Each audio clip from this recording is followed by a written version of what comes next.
सभी साथियों को नमस्कार। कैसे हैं सभी लोग? आशा है सभी लोग अच्छे होंगे।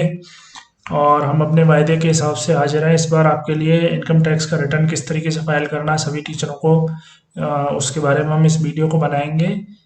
वीडियो को बनाने से पहले कुछ ज़रूरी चीज़ों का बारे में हमें ध्यान रखना है। इनकम टैक्स एक बहुत ही इम्पोर्टेंट वो होता है। इनकम टैक्स हर व्यक्ति को भरना होता है, हर व्यक्ति का रिटर्न इनकम टैक्स का फाइल किया जाता है। तो उसकी कुछ चीज़ें हैं, कुछ पहले से चीज़ें हैं, वो आपको अपने पास होनी चाहिए, तभी आप इनकम टैक्स रिटर्न को आसानी से भर सकते हैं। उसके बारे में हम स्टेप बाय स्टेप पूरा डिस्कस करेंगे। एक रिटर्न भी हम फाइल करके दिखाएंगे।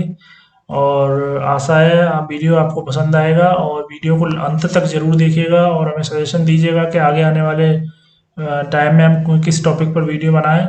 बाकी इस वीडियो को हम टेक्निकल मास्टर जी यूट्यूब चैनल के माध्यम से लेकर आए हैं, तो टेक्निकल मास्टर जी यूट्यूब चैनल को सब्सक्राइब कीजिए, इसको लाइक कीजिए, शेयर कीजिए। जितने ज़्यादा से ज़्यादा टीचर्स में इसके बारे में जानकारी होती है उतना ही ज़्यादा बेटर रहता है, सभी लोगों को इसकी जानकारी होगी।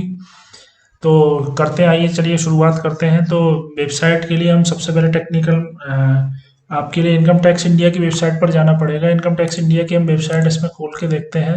तो आपको इनकम टैक्स इंडिया की www.incomtaxindia.efilling.gov.in, ये इसकी वेबसाइट है। इनकम टैक्स इंडिया efilling.gov.in, इस वेबसाइट पे हम चले जाएंगे। तो वेबसाइट पर जाने के लिए, इस काम को करने के लिए पहले आपको रजिस्टर्ड कराना पड़ता है अपने आप को। तो अगर न्यू है आप ई फिलिंग के लिए, तो रजिस्टर कैसे करना है उसके बारे में भी हम एक अलग से वीडियो बनाएंगे। नए किसी व्यक्ति को अपना पैन कार्ड वेबसाइट पर कैसे रजिस्टर करना है उसके बारे में हम वीडियो बनाएंगे। करंटली हमारा जो फोकस है, हम फोकस करेंगे कि रिटर्न कैसे दाखिल करना है और उसमें किन किन चीज़ों का हमें ध्यान रखना है। तो आइए चलिए शुरुआत करते हैं। रजिस्टर्ड यूज़र है, ये एक आईडी है मेरे पास में, इसको हम लेके थोड़ा सा चलेंगे। ये पैन कार्ड और ये हमारा पासवर्ड वगैरह पहले से ऑटोफिल आ रहा है। हमें क्या करना है, इसमें वही कैप्चा कोड भरना है, XUXPYF। इसको ले जाके हम यहाँ से लॉगिन कर लेते हैं। लॉगिन पे हमें क्लिक करना है। ग्रीन कलर की एक बटन दिखाई दे रही है, ये हमारा लॉगिन हो गया है। लॉगिन होने के बाद हमें यहाँ पर डैशबोर्ड पर ही हमें 3 पॉइंट दिखाई दे रहे हैं। View returns, filing of income tax, नया इनकम टैक्स आपको कैसे फिल करना है उसके बारे में इसमें दिया हुआ है। व्यू रिटर्न्स फॉर्म्स, जो आपने रिटर्न भर दिए हैं उसके बारे में इसमें दिया हुआ है। E verify return data of previous year का, अगर आपको पुराने साल का कोई रिटर्न का डाटा है उसको अगर ई वेरीफाई करना है तो उसके बारे में भी इस पर दिया हुआ है। तो अभी हम फोकस करेंगे रिटर्न को कैसे फिल करना है। तो फिलिंग ऑफ इनकम टैक्स पे जाएंगे, इस पर हम क्लिक कर लेते हैं। फिलिंग ऑफ इनकम टैक्स पे क्लिक करने के बाद हमें हमारा पैन ऑटोमेटिकली भरा आ रहा है। इस बार के लिए सेशन के लिए असेसमेंट ईयर जो है 2020-21 होता है। जो भी सेशन ईयर होता है उसके नेक्स्ट ईयर में असेसमेंट किया जाता है, इस वजह से इसका 2020-21 होता है। हमारा 2019-20 का रिटर्न है हालांकि, तो 2020-21 में हम इसको भर रहे हैं। ITR फॉर्म सभी टीचर्स को ITR फॉर्म 1 भरना है। फिलिंग टाइप में ओरिजिनल और रिवाइज रिटर्न होता है। Submission mode prepare and submit online, इसको कर देते हैं। तो नीचे अगर आपकी पहले से कोई बैंक है तो बैंक अकाउंट की डिटेल खुल जाएगी, उसको आप प्री वैलिडेट कर दीजिए, वो रिफंड के लिए आपको दिखाएगा। और इसको कंटिन्यू कर देते हैं। कंटिन्यू करने के बाद फिर कुछ कंसेंट भरवाता है। ऑनलाइन के लिए pre check the pre filled data before submitting the form. Offline अगर आप इस फॉर्म को ऑफलाइन भरते हैं तो उसके लिए रहता है, इसमें कुछ कंसेंट कराता हो तो आप इसको एग्री कर दीजिए और ये आपका कंटिन्यू हो जाएगा। कंटिन्यू हो जाने के बाद आपका पूरा एक पेज खुल के आ जाएगा। ये ITR फॉर्म 1 ये आपका डायरेक्टली खुल जाता है। ITR फॉर्म 1 में इसमें कुछ जनरल इंस्ट्रक्शंस प्रोवाइड कराए हुए हैं, इनको पढ़ लीजिएगा। while entering the data in online return please do not click back button, back वगैरह का इसमें इस्तेमाल नहीं करना है। इस तरीके की इसमें कुछ चीज़ें हैं, लॉग आउट हो जाएंगे अदरवाइज। अमाउंट आपका इंडियन रुपीज़ में है, डेट मंथ ईयर में आपका कैलेंडर की वाइज फिल करना है। कुछ ऐसी बेसिक चीज़ें हैं, आप इनको फिल कर लीजिए। अभी हम चलते हैं रिटर्न को भरने से पहले हमें किन किन चीज़ों का ध्यान रखना है। रिटर्न को भरने से पहले हमें 3 चीज़ों का बेसिकली ध्यान रखना है। पहली चीज़ इसमें है कि आपके पास आपके गवर्नमेंट का जो दिया हुआ फॉर्म 16 जरूर अवेलेबल होना चाहिए। फॉर्म 16 अवेलेबल के बिना आप इस रिटर्न को फाइल नहीं कर सकते हैं। फॉर्म 16 क्या होता है? फॉर्म 16 हमारी जो रिटर्न की जो भी हमारी इनकम होती है उसके बारे में पूरा उसका स्टेटमेंट होता है। आपका कितना इनकम आपको हुई, कितना आपका टैक्स काटा गया और कितने की आपने बचत दिखाई, वो सारी चीज़ों का उसमें स्टेटमेंट होता है। इसके अलावा आपके लिए एक 26 ईयर्स फॉर्म और होता है आपके पास, वो भी उसकी भी जानकारी होनी चाहिए। उसके लिए माई अकाउंट वाले कॉलम में जाएंगे। ऊपर ये देखिए बहुत सारे कॉलम दिखे हुए हैं, इसमें डैशबोर्ड के बगल में माई अकाउंट दिया हुआ है। वहाँ से व्यू फॉर्म 26 टैक्स क्रेडिट वाला, इसको आप अगर आप क्लिक करेंगे तो ये दूसरी वेबसाइट पर ले जाएगा। वहाँ से आपका टैक्स का एक्चुअल में वो फॉर्म 16 में जो डेटा है वो 26 से मैच कर रहा है या नहीं कर रहा है, तो इसके बारे में भी हमें जानकारी होनी चाहिए। तो 26 से मैचिंग का इसमें ये डेटा दिखाएगा। तो 26 से मैचिंग भी हमारी होनी चाहिए। इसके अलावा हमारे बचत के सारे डॉक्यूमेंट्स होने चाहिए हमारे पास अवेलेबल। तो बचत के डॉक्यूमेंट जिन जिन लोगों के पास अवेलेबल हैं वो सारे ये तीनों चीज़ों को आप अपने पास रखिए। और आइए चलिए शुरुआत करते हैं। क्या क्या चीज़ें हैं इसमें, यहाँ कॉलम दिखा रहा है, कॉलम वाइज कॉलम है इसमें। फॉरवर्ड बैकवर्ड करने के लिए आप एरो का भी इस्तेमाल कर सकते हैं। तो पार्ट ए जनरल इन्फॉर्मेशन में जाते हैं। जनरल इन्फॉर्मेशन में हमारी पहले से सारी डिटेल भरी आती हैं। अभी यहाँ पर नेचर ऑफ एम्प्लॉयमेंट में तो हम यहाँ पर पहले ये वाला कॉलम नहीं आता था। अभी हम नेचर ऑफ एम्प्लॉयमेंट में यहाँ पर बहुत सारे ये कॉलम आना स्टार्ट हो गए। आप सेंट्रल गवर्नमेंट के एम्प्लॉई हैं, स्टेट गवर्नमेंट के हैं, पब्लिक सेक्टर अंडरटेकिंग है, पेंशनर है, अदर्स में है या नॉट एप्लीकेबल, फैमिली पेंशन में। बेसिकली हम लोग स्टेट गवर्नमेंट से सैलरी हमें मिलती है, हालांकि परिषद के कर्मचारी हैं तो दोनों ही हैं। अदर्स में भी आप अपने आप को डाल सकते हैं, स्टेट गवर्नमेंट भी डाल सकते हैं। इस बारे में भी कन्फ्यूजन है, इसमें अभी कोई क्लैरिटी नहीं है। तो अभी हम हाल फिलहाल में इसको स्टेट गवर्नमेंट के रूप में भरते हैं। या फील्ड अंडर सेक्शन में यहाँ दिखाएगा ये रिवाइज रिटर्न भर रहे हैं, पहले भर चुके हैं। आप नए रिटर्न के लिए आपको 139(1) ऑन और बिफोर ड्यू डेट इसको आपको फिल करना है, तो इसको करिएगा। इसके अलावा are you filing return of income under 7th provision of section 139 but otherwise not required to furnish the, इसको सेलेक्ट करवाना, इसमें नो कर दीजिए, क्योंकि आप इसमें से कभी किसी टीचर की 1 करोड़ से ज़्यादा की कोई इनकम नहीं होती है। 2 लाख रुपए किसी ने फॉरेन कंट्री में जाने के लिए खर्च नहीं करे हैं, एक्सपेंडिचर कोई इलेक्ट्रिसिटी वगैरह के लिए 1 लाख रुपए से ज़्यादा आपने खर्च नहीं किया है।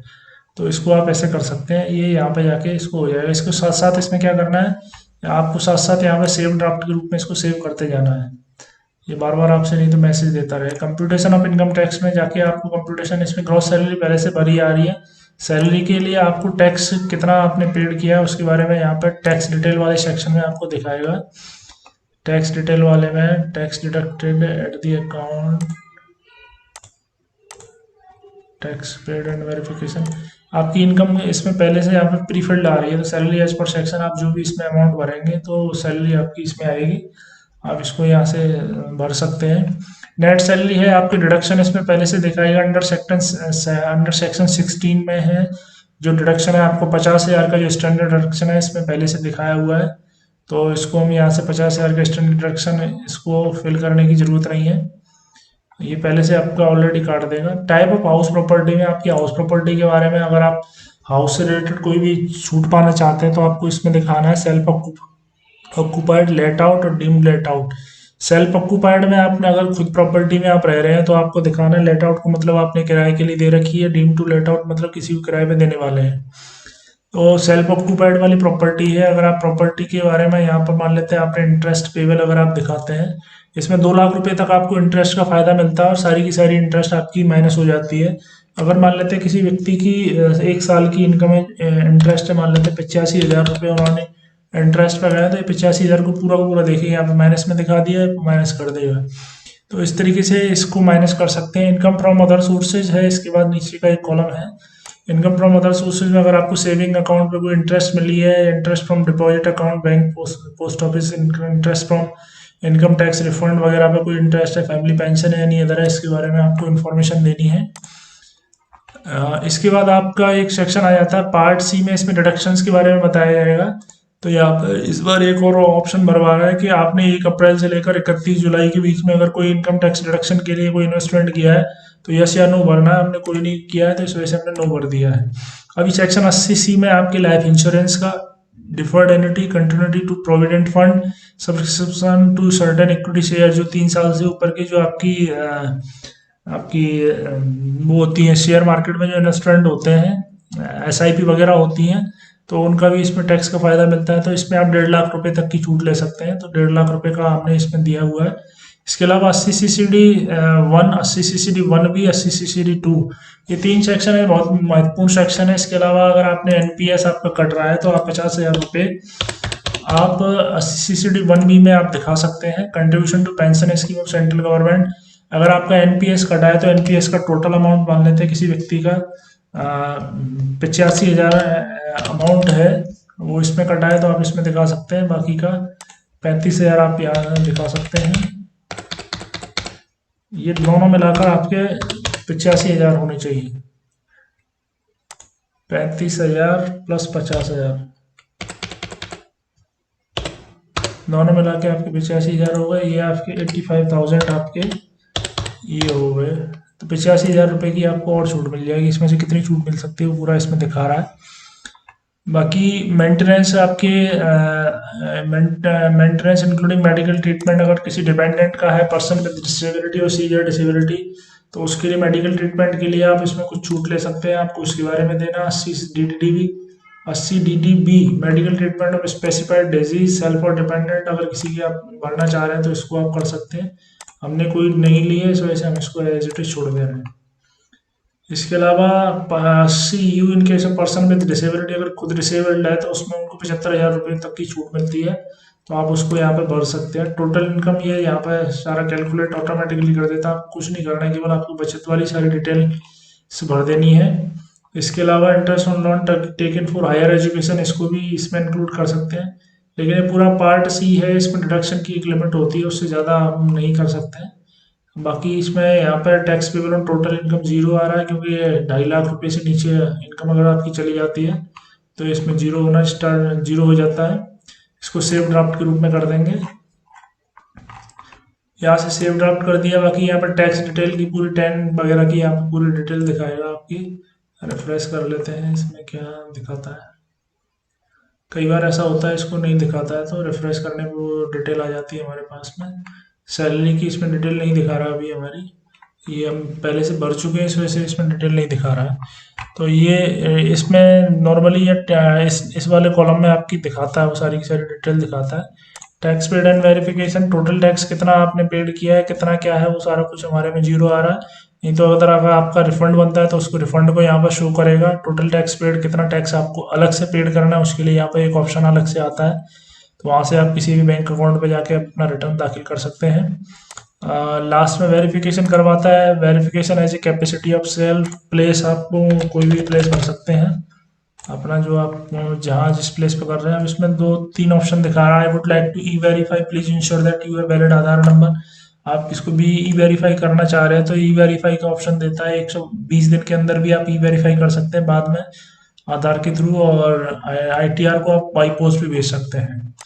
कुछ इसमें शेड्यूल्स हैं अलग अलग। आप एलिजिबल डिडक्शन के लिए यहाँ पर फाइनेंशियल ईयर 2019-20 में ये उनके लिए अलग से कॉलम बना दिए, जिन्होंने 1 अप्रैल 2020 से लेके 31 जुलाई 2020 तक जो अगर किसी ने छूट ली है तो उसके बारे में इसमें अलग से सेक्शन बना दिया। हमने छूट नहीं ली है, इस वजह से हमें इसमें नहीं भरना है। सेक्शन 80D में हमारे फैमिली मेम्बर्स के लिए और सारी चीज़ों के यहाँ आप डिटेल भरेंगे तो ऑटोमेटिकली ये कंप्यूटेशन ऑफ इनकम टैक्स में ये इस जगह पे ले लेगा। इन जगहों पे ये कहाँ गई आपकी ये 80 DDB, यहाँ पर आपको वहाँ से ये डाटा डायरेक्ट ले लेगा। 80G आपकी डोनेशन की, अगर आपने कुछ डोनेशन दिया हुआ है तो उसको यहाँ पे शो करेगा। 80GGA ये ज़्यादातर साइंटिफिक और रिसर्च के लिए होती है, तो इसकी हमें ज़रूरत नहीं। सेव ड्राफ्ट कर देते हैं। सेव ड्राफ्ट करने के बाद प्रीव्यू एंड सबमिट करेंगे। पहले इसको देखना होता है। अभी ये दिखा रहा है whether you are any family member excluding parents is senior citizen, no कर दिया हमने। अभी देखते हैं फिर क्या दिखा रहा है। Whether any of your parents is senior citizen, anyone, yes senior citizen है। प्रीव्यू, अब ये प्रीव्यू फॉर्म हमें दिखा देगा इसका। ये पूरा पूरा हमें इसका प्रीव्यू दिखा दिया है। प्रीव्यू दिखाने में इसमें सारी चीज़ों को आप एक बार कैलकुलेट देख सकते हैं। आपका पेन नंबर है या नहीं है, आपकी जो लास्ट नेम है, फर्स्ट नेम लास्ट नेम है, आधार नंबर है, डेट ऑफ बर्थ, आपका मोबाइल नंबर, एड्रेस, ये सारी चीज़ें हैं। कौन कौन सी आप छूट ले रहे हैं इसका पूरा पूरा आप डिटेल में भर सकते हैं, इसको देख सकते हैं। इसके अलावा आप सबसे लास्ट में जाइए। सबसे लास्ट में जाने के बाद आपको यहाँ पर पूरा चेक कर लीजिए इसको। यहाँ से आप अपनी PDF भी डाउनलोड कर सकते हैं और यहाँ पर ले जाके इसको सबमिट कर सकते हैं। अभी हमने रिटर्न पहले से भर दिया है, इस वजह से हम इसको सबमिट नहीं कर रहे हैं। हम इसको एग्जिट कर देंगे यहाँ से, तो ये एग्जिट हो जाएगा हमारा। तो इस तरीके से आप इस इनकम टैक्स के रिटर्न को आप दाखिल कर सकते हैं। आपको जो भी रिफंड बनना है आप उसको रिफंड को भी इसके माध्यम से ले सकते हैं, और जो भी इसमें आपको अगर एक्स्ट्रा कोई टैक्स पेमेंट की कोई लाइबिलिटी बन रही है तो उस टैक्स पे की लाइबिलिटी को भी आप इसके माध्यम से क्लियर कर सकते हैं। तो साथियों, वीडियो को देखकर अगर कोई चीज़ नहीं समझ में आ रही है, कोई ऐसा कोई सेक्शन है इसके बारे में अगर आप पूछना चाहते हैं, इसमें सेक्शन बहुत सारे दिए हुए हैं, हम कोशिश करेंगे अलग अलग सेक्शन के ऊपर सारे सेक्शंस में आप बचत कहाँ कर सकते हैं, कहाँ आप छूट प्राप्त कर सकते हैं, उनके बारे में एक वीडियो अलग से बनाएंगे। अभी इसमें हमने केवल रिटर्न भरने का पूरा तरीका बताया है, किस किस तरीके से रिटर्न भरना है। बाकी वीडियो को देखने के लिए बहुत बहुत धन्यवाद। और वीडियो को हम टेक्निकल मास्टर जी यूट्यूब चैनल के माध्यम से लेकर आए हैं, तो टेक्निकल मास्टर जी यूट्यूब चैनल को सब्सक्राइब कर लीजिए, टेक्निकल मास्टर यूट्यूब चैनल को लाइक कीजिए, इसको ज़्यादा से ज़्यादा लोगों में, जितने ज़्यादा से ज़्यादा लोगों में आप इसको फैला सकते हैं उतने ज़्यादा से ज़्यादा लोगों में आप इसको फैलाइए। बाकी वीडियो को देखने के लिए बहुत बहुत धन्यवाद।